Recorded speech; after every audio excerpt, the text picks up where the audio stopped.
नमस्कार दोस्तों, आप सभी का स्वागत है हमारे यूट्यूब चैनल शारदा क्लासेस में।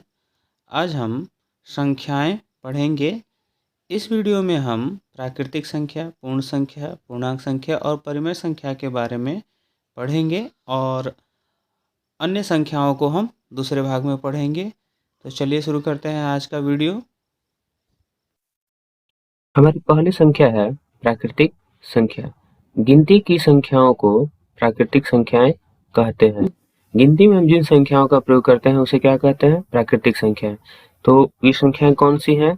तो ये संख्याएं हमारी 1, 2, 3, 4, 5, 6 और यह इसी तरह आगे बढ़ते चली जाती है। तो इन्हीं संख्याओं को हम क्या कहते हैं? प्राकृतिक संख्याएं कहते हैं।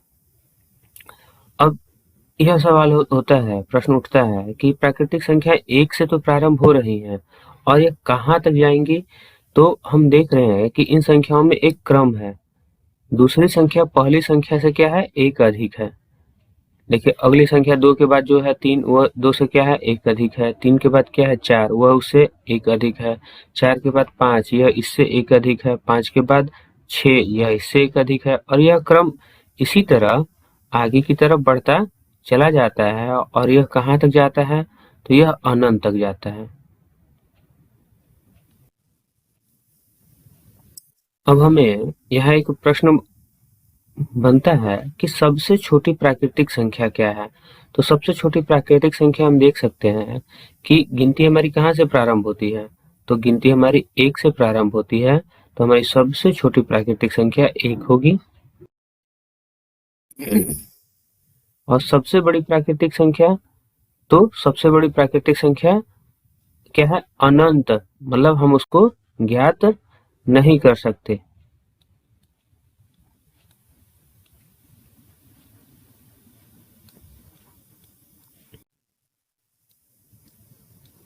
ज्ञात नहीं कर सकते, ऐसा क्यों? तो हम अपने मन में कोई एक संख्या मान लेते हैं कि यह सबसे बड़ी संख्या है। मान लिया कि 9,99,999 एक सबसे बड़ी संख्या है। तो जब हम इसमें एक जोड़ेंगे तो हमें उसके बाद वाली संख्या 10 लाख प्राप्त होगी। और जब हम इसमें एक जोड़ देंगे तो इससे आगे वाली संख्या प्राप्त हो जाएगी। और जो यहाँ आएगा उसमें एक जोड़ेंगे तो वो इससे आगे वाली संख्या प्राप्त होगी और यह क्रम इसी तरह चलता चला जाएगा। तो हम कभी यह ज्ञात नहीं कर सकते कि सबसे बड़ी प्राकृतिक संख्या क्या है। ठीक है, तो अभी हमने देखा कि प्राकृतिक संख्याएं, गिनती की संख्याओं को प्राकृतिक संख्या कहते हैं। यह 1 से प्रारंभ होकर कहाँ तक जाती है? अनंत तक जाती है। इन प्राकृतिक संख्याओं के बीच कितना का अंतर होता है? 1 का अंतर होता है। मतलब 1 जोड़ने पर हमें अगली प्राकृतिक संख्याएं प्राप्त होती हैं। सबसे छोटी प्राकृतिक संख्या हमारा 1 होता है क्योंकि हमारी गिनती यहीं से शुरू होती है। और सबसे बड़ी प्राकृतिक संख्याओं को हम ज्ञात नहीं कर सकते क्योंकि ये कहाँ तक होते हैं? अनंत तक होते हैं। ठीक है, अब हम अगली संख्या पूर्ण संख्या को देखेंगे। प्राकृतिक संख्याओं में शून्य को सम्मिलित करके हमें पूर्ण संख्याएं प्राप्त होती हैं। उदाहरण 0, 1, 2, 3, 4 ये सभी क्या है? पूर्ण संख्याएं हैं। अभी हमने पढ़ा कि 1, 2, 3, 4 यह अनंत तक चली जाती है। तो ये कौन सी संख्या है? तो ये हमारी प्राकृतिक संख्या है। और जब इन संख्याओं में हम शून्य को शामिल कर ले, शून्य क्या शामिल करेंगे? इनके पहले शून्य को शामिल कर ले तो ये हमें क्या, कौन सी संख्याओं का समूह प्राप्त हो रहा है? तो ये हमें पूर्ण संख्याओं का समूह प्राप्त हो रहा है। इसलिए हम कह सकते हैं कि पूर्ण संख्या बराबर शून्य प्लस प्राकृतिक संख्याएं। ठीक है, अब हमारा प्रश्न है कि सबसे छोटी पूर्ण संख्या क्या है? तो पूर्ण संख्या शुरू कहाँ से होती है? तो शून्य से शुरू होती है। तो इसलिए मेरी सबसे छोटी पूर्ण संख्या क्या होगी? शून्य होगा। और सबसे बड़ी पूर्ण संख्या, तो सबसे बड़ी पूर्ण संख्या, अभी हमने देखा कि प्राकृतिक संख्याएं पिछली संख्या में एक जोड़कर आगे की संख्या प्राप्त करते हैं। ठीक, और यह कहाँ तक जाता है? यह अनंत तक जाता है। तो यह भी इसी क्रम में आगे बढ़ते बढ़ते कहाँ तक जाएगा? अनंत तक जाएगा। जब यह अनंत तक जाएगा तो हम सबसे बड़ी पूर्ण संख्या को ज्ञात नहीं कर सकते।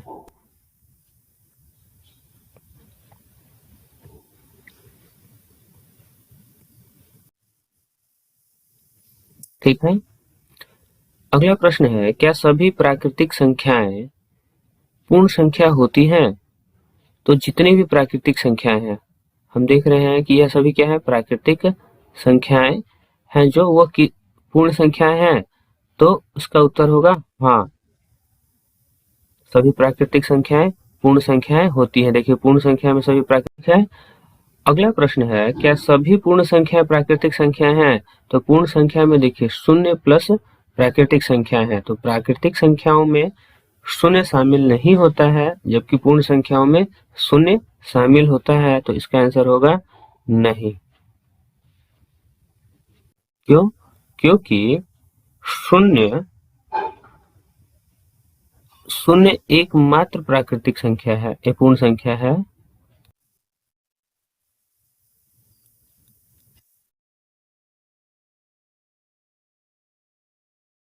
जो कि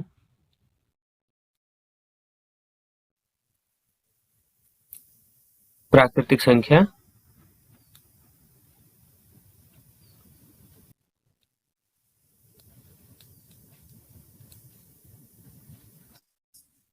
नहीं है। ठीक है, बाकी सभी पूर्ण संख्या जो है वो प्राकृतिक संख्याएं हैं। ठीक, केवल शून्य को छोड़कर। तो अभी हमने देखा कि पूर्ण संख्याएं प्राकृतिक संख्याओं में शून्य को सम्मिलित करके हमें पूर्ण संख्याएं प्राप्त होती हैं। यह शून्य से प्रारंभ होकर कहाँ तक जाती है? अनंत तक जाती हैं। और दो क्रमागत पूर्ण संख्याओं के बीच में कितने का अंतर होता है? तो एक का अंतर होता है, मतलब एक जोड़ने के बाद हम अगली पूर्ण संख्या को ज्ञात कर सकते हैं। पूर्ण संख्याओं को हम कह सकते हैं कि शून्य प्लस प्राकृतिक संख्याएं। सबसे छोटी पूर्ण संख्या जो हमारी होती है वह शून्य होता है, और सबसे बड़ी पूर्ण संख्या को हम ज्ञात नहीं कर सकते हैं। अब यहाँ एक दो प्रश्न बनते हैं कि क्या सभी प्राकृतिक संख्याएं पूर्ण संख्याएं होती हैं? तो हाँ, सभी प्राकृतिक संख्याएं पूर्ण संख्याएं होती हैं। और क्या सभी पूर्ण संख्याएं प्राकृतिक संख्याएं होती हैं? तो इसका उत्तर होगा नहीं। क्यों? क्योंकि शून्य एकमात्र पूर्ण संख्या है जो कि प्राकृतिक संख्या नहीं है। अब हम अगली संख्या को देखेंगे। अगला संख्या है पूर्णांक संख्या। प्राकृतिक संख्याओं के संगत ऋणात्मक पूर्णांक को पूर्ण संख्याओं में सम्मिलित करने से पूर्णांक संख्याएं प्राप्त होती हैं। यहाँ एक नया शब्द है ऋणात्मक। ऋणात्मक, ठीक। तो अभी हमने प्राकृतिक संख्याएं और पूर्ण संख्याएं पढ़ा। तो प्राकृतिक संख्याओं में हमने क्या पढ़ा? प्राकृतिक संख्याओं में हमने पढ़ा कि 1, 2, 3, 4 और ये कहाँ तक जाती है? अनंत तक जाती है। तो ये हमारी प्राकृतिक संख्या है और इसे हम धनात्मक संख्या कहते हैं। ठीक, धनात्मक मतलब इनके पहले किसी भी चिन्ह का प्रयोग नहीं किया गया है, तो ये क्या है? प्लस में संख्या है, धनात्मक संख्या है। और ऋणात्मक का मतलब होता है माइनस। ऋणात्मक का मतलब होता है माइनस या घटाव। ठीक, तो जब हम इन संख्याओं के पहले माइनस का प्रयोग करने लगे, जैसे -1, -2, -3, -4, -5 और ये कहाँ तक जाएंगे? ये भी आगे इसी तरह बढ़ते चले जाएंगे। तो ये ऋणात्मक पूर्णांक को जब पूर्ण संख्याओं में सम्मिलित किया जाता है, पूर्ण संख्या क्या है? तो पूर्ण संख्याएं हमारी हैं 0, 1, 2, 3, 4, 5 और ये इसी क्रम में आगे बढ़ता चला जाता है। तो ये जब संख्याओं के समूह हैं, इन्हीं संख्याओं के समूह को हम क्या कहते हैं? पूर्णांक संख्या कहते हैं। क्या कहते हैं? पूर्णांक संख्या कहते हैं। तो हमारे पूर्णांक संख्या के उदाहरण -5, -4, -3, -2, -1, 0, 1, 2, 3 और इसी क्रम में आगे और चलता चला जाएगा। ठीक, तो हम यह कह सकते हैं कि पूर्णांक संख्या जो होती है वो ऋणात्मक प्राकृतिक संख्या 0 प्लस धनात्मक प्राकृतिक संख्याओं की समूह होती है। ठीक है। अब यहाँ प्रश्न बनता है सबसे छोटी पूर्णांक संख्या और सबसे बड़ी पूर्णांक संख्या। तो इसे समझने के लिए हम सभी संख्याओं को एक संख्या रेखा पर प्रदर्शित कर कर देखते हैं। ठीक है, तो हम यहाँ एक संख्या रेखा बना लेते हैं।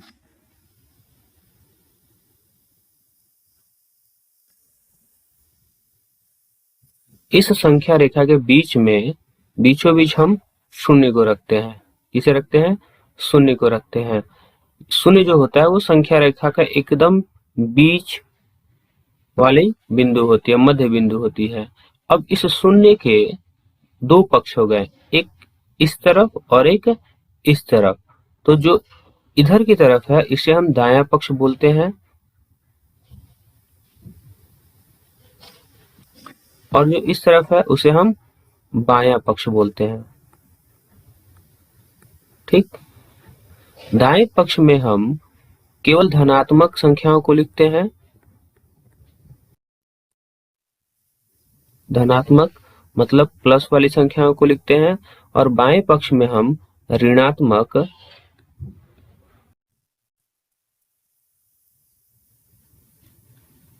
मतलब माइनस वाली संख्याओं को लिखते हैं। ठीक है, अब यहाँ से समान दूरी पर, बराबर दूरी पर बिंदु होते हैं। ए जैसे ये बिंदु हो गए बराबर दूरी पर, और इधर भी उसी समान दूरी पर बिंदु होते हैं। अब इन बिंदु पे धनात्मक संख्या जैसे 1, 2, 3, 4, 5, 6, 7 आगे की तरफ लिखे होते हैं, और इधर -1, -2, -3, -4, -5, -6, -7 लिखे होते हैं। ठीक है,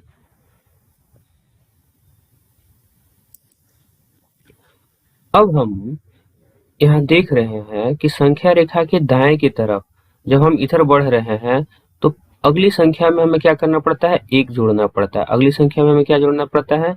1 जोड़ना पड़ता है। तो हम आगे की संख्याएं प्राप्त करते चले जाते हैं। ठीक है, 1 जोड़ने से हमें आगे की संख्या प्राप्त हो रही है, और यह क्रम इसी तरह कहाँ तक चला जाएगा? अनंत तक चला जाएगा। ठीक है, और जब हम बाएं की तरफ बढ़ रहे हैं तो बाएं तरफ बढ़ रहे हैं तो हमारा क्या हो रहा है? यहाँ +1 हो रहा है, तो यहाँ क्या हो रहा है? -1। क्या हो रहा है? 1 कम होते चले जा रहे हैं। जैसे 0 में से 1 हटाएंगे तो -1, -1 से -1 करेंगे तो माइनस माइनस माइनस, और 2, 2 में से अगर -1 करेंगे तो क्या हो जाएगा? माइनस माइनस माइनस, 2 और 1 3, 3 में से -1 करेंगे तो क्या होगा? -4। मतलब यह -1 कर कर हम उससे पहले की पूर्णांक संख्या को ज्ञात कर रहे हैं, और यह क्रम आगे भी इसी तरह चलता रहेगा। कहाँ तक जाएगा? तो अनंत तक जाएगा। कहाँ तक जाएगा? अनंत तक जाएगा। ठीक, तो हम सबसे छोटी पूर्णांक संख्या और सबसे बड़ी पूर्णांक संख्या ज्ञात करने के लिए हम देख रहे हैं कि दोनों पक्षों में क्या है? दूरी अनंत तक है। मतलब हम ना तो पूर्णांक संख्याओं की पहली संख्या ज्ञात कर सकते हैं और ना ही अंतिम संख्या ज्ञात कर सकते हैं।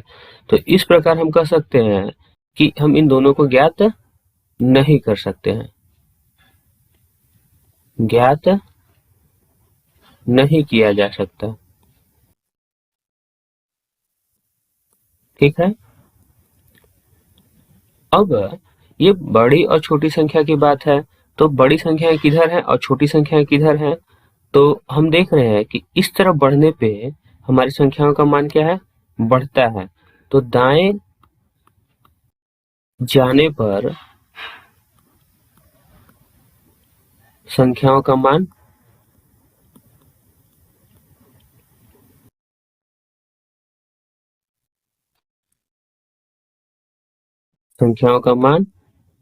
बढ़ता है। ठीक, अब देखिए अगर मैं यहाँ से दाएं जा रहा हूँ, 0 से दाएं गया तो 1, 0 से बड़ा है। 1 से आगे गया तो 2, 2 से बड़ा, 1 से बड़ा है। 2 से आगे गया तो 3, यह 2 से बड़ा है। तो हम जितना आगे की तरफ बढ़ते चले जाएंगे हमें उतनी बड़ी संख्याएं प्राप्त होंगी। ठीक है, अब बाएं की तरफ जब हम जाते हैं, बाएं की तरफ हम जब जाते हैं तो हमें बाएं जाने पर संख्याओं का मान क्या हो रहा है? बाएं जाने पर संख्याओं का मान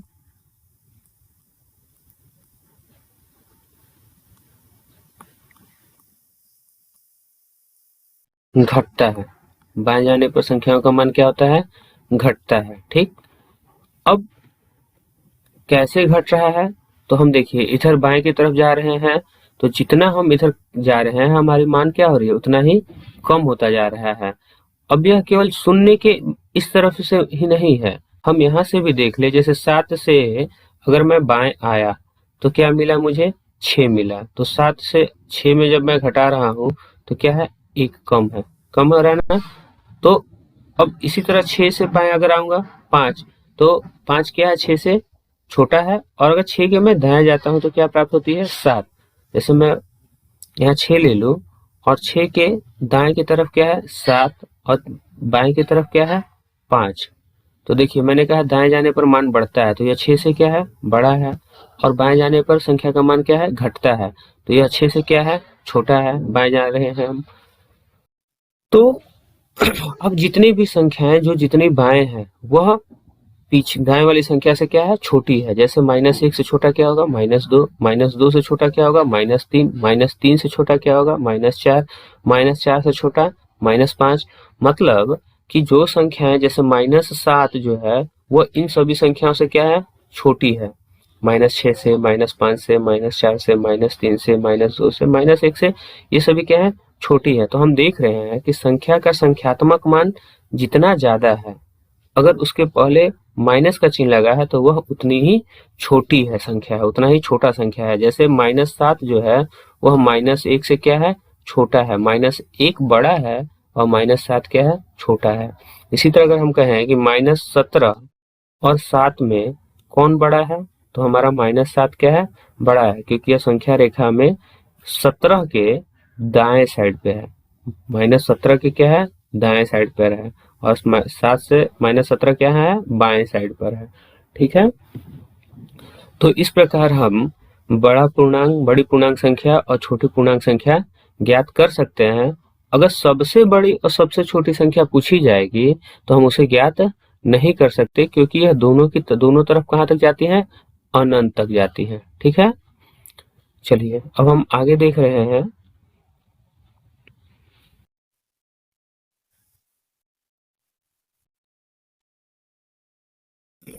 अभी हमने प्राकृतिक संख्या,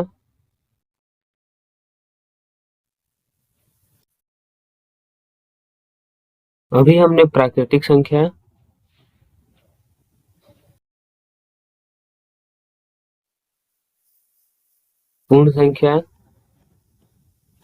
और पूर्णांक संख्या पढ़ लिया। अब इन तीनों संख्याओं के साथ बार बार एक शब्द का प्रयोग किया जाता है, क्रमागत। क्रमागत पूर्णांक, क्रमागत पूर्ण,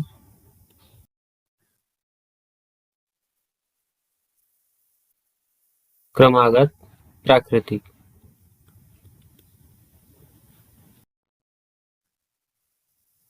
तो ये क्रमागत है क्या? ये क्रमागत शब्द का मतलब है क्या? ये होता क्या है? तो क्रमागत का मतलब होता है क्रम से। क्रमागत का मतलब क्या होता है?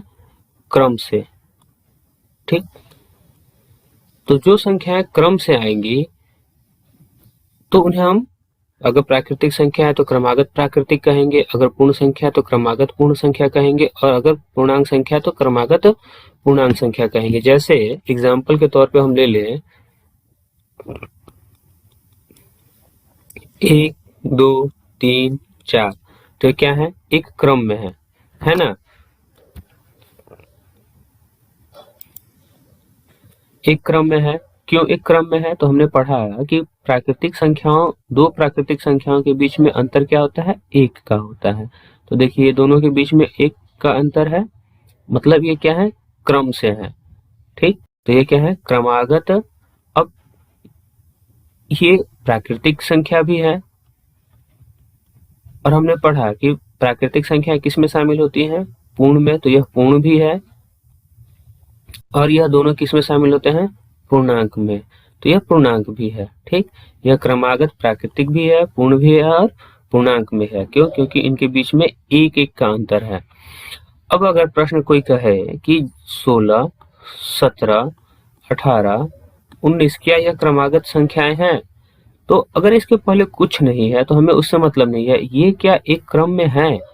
जैसे 16 के बाद 17 में कितने का अंतर है? 1 का। 17 के बाद कितने में 18 में कितने का अंतर है? 1 का। 18 से 19 में 1 का। तो यह एक क्रम में है, तो इसे भी हम क्रमागत संख्याएं कहेंगे। ठीक है, अब अगला एग्जाम्पल ले लें, जैसे 25, 27, 31, 35। क्या यह क्रमागत संख्याएं हैं? तो इनके बीच में अंतर देखिए, 2 का अंतर है, तो यह क्रम में नहीं है। यहाँ 4 का अंतर है, यहाँ 4 का अंतर है। तो इस अंतर में 2 का हो 4 का हो, इससे कोई फर्क नहीं पड़ता। हमें यहाँ अंतर सिर्फ 1 का चाहिए, और वो भी सभी संख्याओं के बीच में 1 का अंतर चाहिए। तो यह क्रम में नहीं है, तो इसे क्रमागत संख्याएं नहीं कहेंगे। तो क्रमागत प्राकृतिक और पूर्ण संख्याएं हम समझ गए। पूर्णांक संख्याओं में जैसे मान लीजिए कि -16, -17, -18, ये क्या है? पूर्णांक संख्याएं हैं। यह पूर्ण और प्राकृतिक संख्या नहीं है।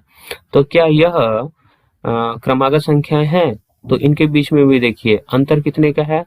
-1 है। तो यह भी क्या है? क्रमागत पूर्णांक संख्याएं है। ठीक है, तो हमें लगता है कि आपको ये क्रमागत का मतलब समझ में आ गया होगा। क्रमागत मतलब क्रम से जो भी पूर्णांक संख्याएं हैं, प्राकृतिक संख्याएं हैं या पूर्णांक संख्या हैं, जिनमें 1 का अंतर होता है, उन्हें ही हम क्रमागत पूर्णांक, पूर्ण या प्राकृतिक संख्याएं कहते हैं। अब अगली संख्या को देखेंगे। अगली संख्या है परिमेय संख्या। ऐसी संख्या जिसे p बटा q के रूप में व्यक्त किया जा सके, जहां p और q पूर्णांक संख्या है तथा q नॉट इक्वल टू 0 हो, तो उसे परिमेय संख्या कहते हैं। तो यहाँ हमें परिमेय संख्याओं के लिए 3 शर्त दिए गए हैं। पहली शर्त क्या है? कि वह संख्या p बटा q के रूप में हो। p बटा q मतलब अंश बटा हर के रूप में हो। दूसरा शर्त है कि p और q क्या हो? पूर्णांक हो। p और q क्या हो? पूर्णांक हो।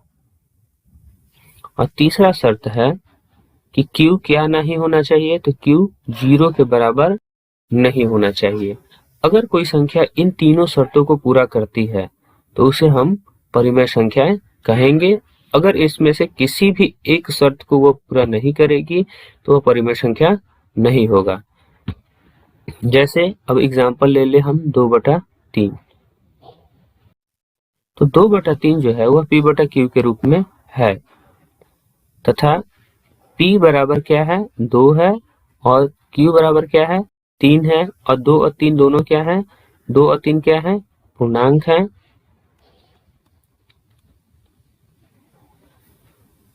और q किसके बराबर नहीं है? तो q 0 के बराबर नहीं है। तो ये तीनों शर्तों को क्या कर रहा है?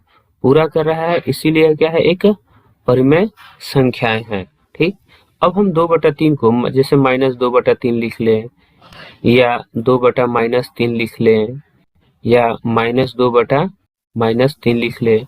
मतलब हम अंश या हर किसी को भी ऋणात्मक कर दे या दोनों को ऋणात्मक कर दे, तो भी इस दशा में, इस स्थिति में हम इसे p बटा q के रूप में तो लिख ही रहे हैं। और p कभी -2 है या कभी 2 है, तो ये दोनों क्या है? पूर्णांक है। और q क्या है? या तो 3 होगा या तो -3 होगा। तो ये दोनों भी क्या है? पूर्णांक है। और q क्या है? नॉट इक्वल टू 0 है तीनों कंडीशन में। तो ये तीनों शर्तों को पूरा कर रहे हैं, तो ये क्या है? पूर्णांक संख्या है, परिमेय संख्या है। मतलब कि हमारा माइनस से कोई अंतर नहीं पड़ता है। माइनस हो, ना हो, हर में हो, अंश में हो, दोनों में हो, तो इन तीनों चारों कंडीशन में हमें कोई अंतर नहीं पड़ता है। हमें बस यह है कि वह p बटा q में हो, पूर्णांक संख्या हो, और q नॉट इक्वल टू क्या हो? 0 हो, तो वह क्या है? परिमेय संख्या है। अगला उदाहरण हम लेते हैं कि जैसे मान लिया कि 2 क्या है, परिमेय संख्या है या नहीं है। तो हम देख रहे हैं कि 2 को हम किस रूप में लिख सकते हैं, 2/1। अब 2/1 को हम बटे 1 क्यों लिख सकते हैं, तो किसी भी संख्या का अगर हर कुछ नहीं है तो हर में क्या लिखते हैं, 1 लिखते हैं। अब यह p/q के रूप में हो गया। p हमारा 2 है, q हमारा 1 है, ये दोनों क्या है, पूर्णांक हैं, और q नॉट इक्वल टू 0 है। यह तीनों शर्तों को पूरा कर रहा है, इसीलिए 2 भी क्या है, एक परिमेय संख्या है। ठीक, अगला उदाहरण ले लेते हैं 0। तो 0 को हम किस रूप में लिख सकते हैं, तो 0/1, यह भी p/q के रूप में हो गया। और p बराबर क्या है, 0 है, q बराबर क्या है, 1 है। अब यह दोनों क्या है, पूर्णांक है, और q किसके बराबर नहीं है, 0 के बराबर नहीं है, क्या है, 1 है। तो यह तीनों शर्त को पूरा कर रहा है, तो 0 भी एक क्या है, परिमेय संख्या है। अगला उदाहरण देखते हैं।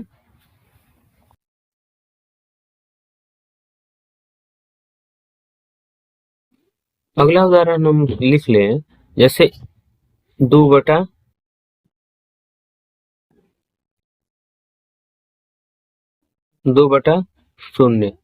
तो देखिए यह p/q के रूप में है। p बराबर क्या है, 2, और q बराबर क्या है, 0। यह दोनों क्या है, पूर्णांक है। लेकिन तीसरा जो है, q बराबर क्या है, 0, और यहाँ होना क्या चाहिए, q नॉट इक्वल टू 0 होना चाहिए। ठीक, तो यह कंडीशन, यह तीसरे शर्त को क्या है, पूरा नहीं कर रही है, इसीलिए 2/0 क्या है, पूर्ण संख्या, परिमेय संख्या नहीं है। तो हम यहाँ लिख सकते हैं कि वे संख्याएं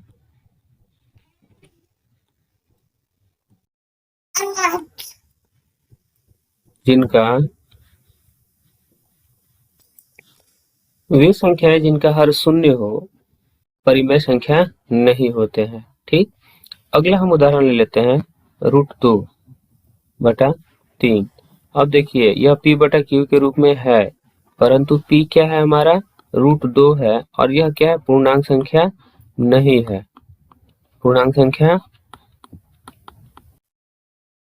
नहीं है। इसीलिए जब यह दूसरी शर्त को पूरा नहीं करता तो यह परिमेय संख्या नहीं होगा। अगला उदाहरण हम देख ले, √4/9। तो अब इसे हम सबसे पहले हल करेंगे। ठीक, तो हम √4/9 को हम 2 गुना 2 बटे 3 गुना 3 लिख लिए। अब हम इसका वर्गमूल निकालेंगे तो क्या होगा, 2/3। अब देखिए 2/3 को हमने क्या ज्ञात किया था, परिमेय संख्या ज्ञात किया था, तो यह परिमेय है, इसलिए 4/9 भी क्या होगा, परिमेय संख्या होगा। तो हम यह कह सकते हैं कि हमें संख्याओं को क्या करना होगा, संख्याओं को सरलतम रूप में बदलना होगा, संख्याओं को सरलतम रूप में